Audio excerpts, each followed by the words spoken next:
नमस्कार दोस्तों, मैं कल्पना नागर अपना प्रदेश न्यूज 24 में एक बार फिर से आपका स्वागत करती हूँ। और आइए देखते हैं आज के ताज़ा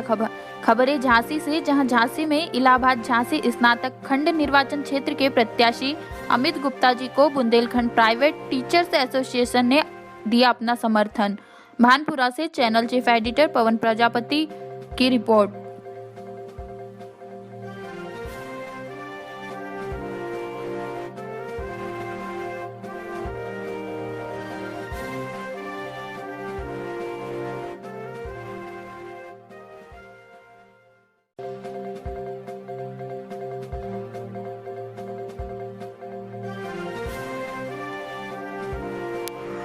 सर,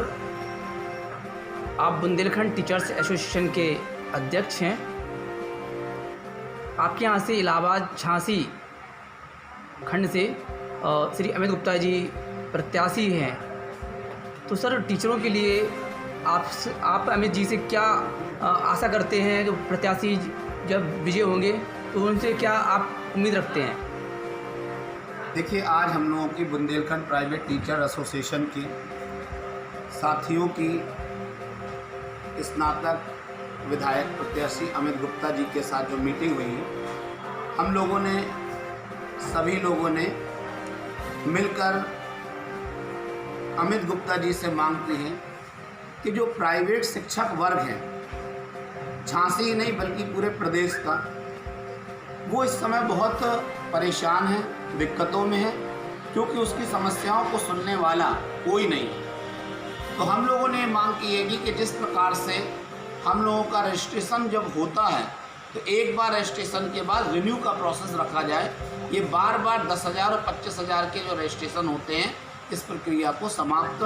होना चाहिए। और हम आशा करते हैं कि जब आप जीत के आएंगे तो टीचरों की इस समस्या को बुलंद करेंगे और इसको दूर कराएंगे। दूसरी बात, जब रजिस्ट्रेशन होता है किसी भी वर्ग में तो उसे कुछ सहूलियतें दी जाती हैं, जैसे कि लोन की व्यवस्था हो जाती है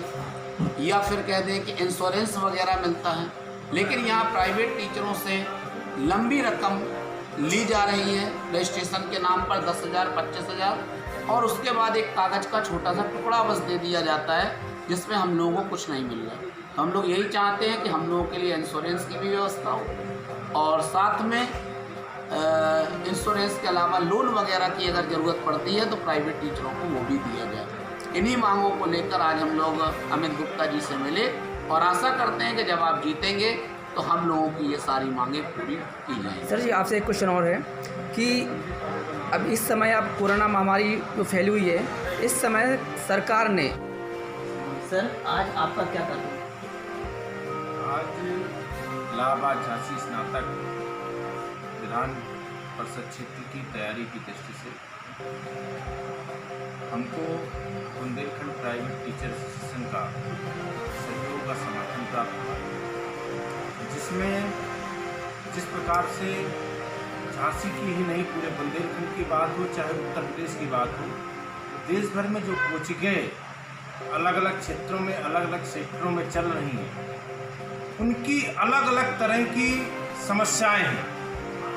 जिस तरह से इस प्रदेश में, क्योंकि प्रदेश हमारा हिंदीभाषी प्रदेश है, पिछड़ा प्रदेश है, और उसकी तुलना कहीं ना कहीं जब कोचिंग की बात आती है, उसकी तुलना समानांतर कोटा में चल रही कोचिंग इंडस्ट्री से उसकी तुलना करने लगते हैं। तो इस क्षेत्र के जो छोटे छोटे कोचिंग संचालक हमारे भाई हैं, जो अध्यापक बंधु हैं, हमारे गुरुजन हैं, जो इस देश की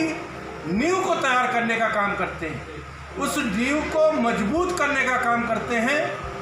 उनके साथ उनकी तुलना देश के जो बड़े बड़े कोचिंग हैं उनके साथ की जाती है। उन समस्याओं को किस तरह से ये छोटा छोटा कोचिंग उद्योग किस तरह से टूट रहा है, किस तरह से उजड़ रहा है, उसके संदर्भ में आज चर्चा की गई। जैसे उन्होंने बताया, उनकी मांगों पर डॉक्टर फिरोज खान जी ने अपनी बात रखी, उनके समस्त साथियों ने बात रखी कि जैसे कोचिंग का जिस तरह व्यापार के लिए बिल्कुल जस्ट बात है कि हम कोई भी व्यापार का रजिस्ट्रेशन करते हैं तो एक बार उसका रजिस्ट्रेशन होता है, उसके बाद उस चीज़ का रिन्यूअल होता है। लेकिन कोचिंग इंडस्ट्री, कोचिंग का ये हमारा दुर्भाग्य, इस देश के शिक्षा नीति का दुर्भाग्य है कि जो कोचिंग संचालन करने वाले हमारे बंधु हैं उनको हर 3 साल में कोचिंग का रजिस्ट्रेशन करवाना पड़ता है और उसके बाद उनको जब 3 साल जब उनके समाप्त हो जाते हैं पुनः नए सिरे से उसका रजिस्ट्रेशन करवाना पड़ता है, जिससे आज मैं कह सकता हूँ उनको रजिस्ट्रेशन के बाद जो सुविधाएं अन्य क्षेत्रों में जिस चीज़ का रजिस्ट्रेशन होता है